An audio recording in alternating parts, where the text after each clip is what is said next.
Your brain processes a real memory and a vividly imagined one using nearly identical neural hardware.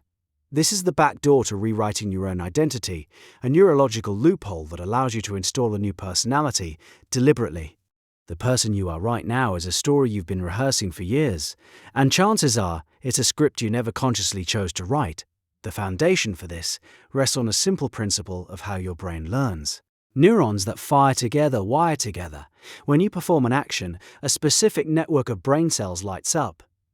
Repeat that action, and the connection between those cells gets stronger, faster, and more automatic. It's how you learn to ride a bike or type without looking at the keyboard. The pathway becomes coated in a fatty substance called myelin, turning a dirt path into a paved superhighway. Here's the critical part. Vividly imagining an action fires the exact same neural network. Your brain runs the simulation with such accuracy that the same neurons fire, and the same pathways get stronger. It physically changes your brain without you moving a muscle. Researchers discovered this decades ago in a now famous study on basketball players. They split players into 3 groups. The first group practiced free throws every day for an hour. The second group did nothing. The third group spent an hour each day, just sitting mentally rehearsing the perfect free throw. They imagined the feel of the ball, the arc of the shot, the sound of the swish. When they retested everyone, the group that practiced physically improved by 24%. The group that did nothing predictably showed no improvement, but the group that only rehearsed in their minds improved by 23%. They got nearly the same results by running a simulation. That's a physical skill. Changing your identity feels different. It feels deeper, more fundamental. You think of being shy or anxious or disorganized as part of who you are. But neurologically, these are just skills. A personality trait is a well-practiced collection of thoughts, feelings, and behaviors. Being shy is a script you've rehearsed thousands of times. It involves thoughts like, "They'll think I'm awkward," physical feelings of a tight chest, and behaviors like avoiding eye contact.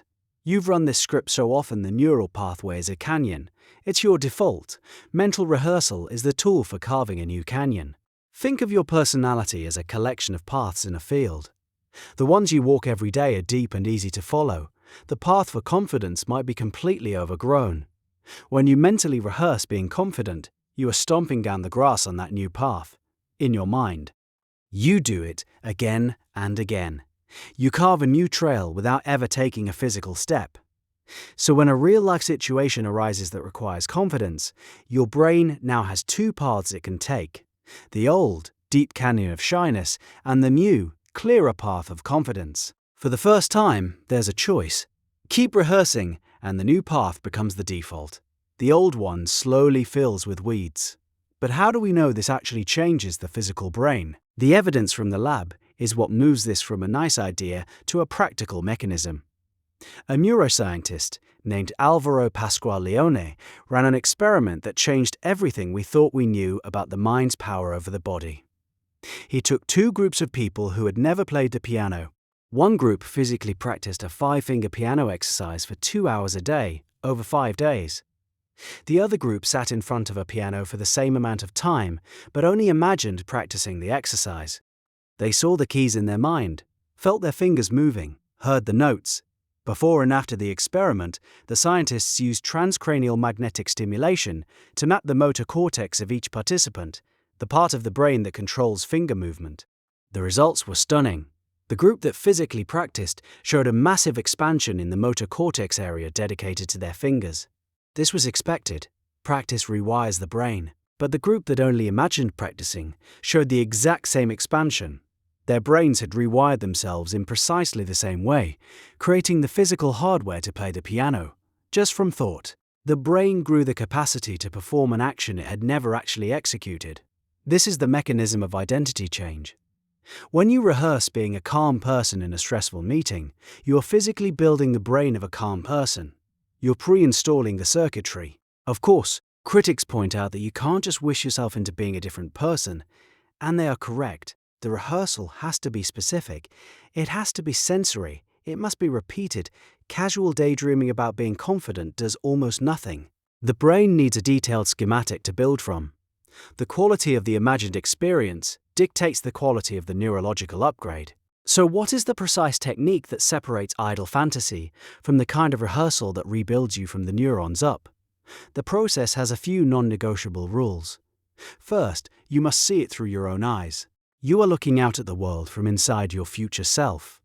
Seeing yourself on a movie screen, from a third-person view, is far less effective. Your brain needs to know this simulation is happening to you. Second, you must engage your emotions. The brain prioritizes and strengthens connections that have an emotional charge. You have to feel the gratitude of your future self, the pride, the sense of calm. The emotion is the glue that makes the new wiring stick. Merely thinking through the steps in a detached way is like trying to build with sand. Feeling the emotion of the outcome is like building with concrete. Third, the rehearsal must be specific and contextual. Vague rehearsals like, "I will be more patient," are useless. Instead, you rehearse a specific upcoming situation where you want to be patient. For example, you rehearse the morning rush with your kids before school. You see the spilled milk through your own eyes. You feel the familiar surge of frustration start to rise. And then, you rehearse a new response. You rehearse taking a deep breath. You rehearse saying a calm, reassuring sentence. You feel the wave of frustration pass. You feel the quiet satisfaction of having handled it well. You run this specific sensory-rich simulation over and over. You're building what psychologists call a prospective memory, a memory of the future. You are remembering in advance how to be the person you want to become. It's the difference between looking at a blueprint of an airplane and sitting in a full-motion flight simulator. One is a nice idea, the other is a dress rehearsal for reality. The brain believes the simulator. The changes can be profound. They can also be used to install traits that feel completely alien to who you are now. Consider an engineer. We'll call him Alex, who is brilliant at his job but terrified of public speaking. The mere thought of giving a presentation to 30 people sends his heart pounding. His throat closes up. He rehearses failure. He imagines forgetting his words, seeing bored faces, hearing an awkward silence. He's been mentally practicing this disaster for years. His brain is expertly wired for it. To change this, Alex needs to rehearse a different movie. He sits down for 10 minutes every morning. He closes his eyes and puts himself in the conference room. He sees it through his own eyes. He sees the projector screen. He feels the weight of the remote in his hand. He feels the initial flutter of nerves. Then, he rehearses taking a slow, deep breath. He rehearses making eye contact with a friendly face in the front row. He rehearses the feeling of his voice being steady and clear as he says his opening line. He rehearses feeling a sense of flow as he moves through his slides. He imagines the feeling of expertise, of knowing his material inside and out. Most importantly, he rehearses the end of the presentation. He feels the wave of relief and pride as he says thank you to a round of applause. He runs this specific sensory-rich simulation every single day for 2 weeks leading up to the presentation. He's building the memory of a successful speech before it even happens. When the day arrives, the physical sensations of anxiety still show up, but they are no longer the only path available. His brain now has another well-worn road to take, the successful one he practiced. The rehearsal becomes the default script. He's not trying to fight his fear. He's executing a preloaded program for competence. This goes beyond just managing fear. It's a method for installing entirely new operating systems. You can use it to become more disciplined by rehearsing the feeling of satisfaction after choosing to work out instead of hitting snooze. You can become more creative by rehearsing the state of playful curiosity when facing a blank page. Each trait is a bundle of behaviors, feelings, and thoughts. Each can be rehearsed, so you build this new identity, rehearse it, and it begins to feel real. But what happens to the old you? Where does that person go? This is where the model becomes both liberating and deeply practical. The old version of you is never completely erased. Those neural pathways, the deep canyons of your old habits and reactions, remain. They just get overgrown from lack of use. The old identity becomes a faint trail in the grass you rarely walk down. It doesn't vanish. It just loses its power, its automaticity. It becomes a choice you are no longer forced to make.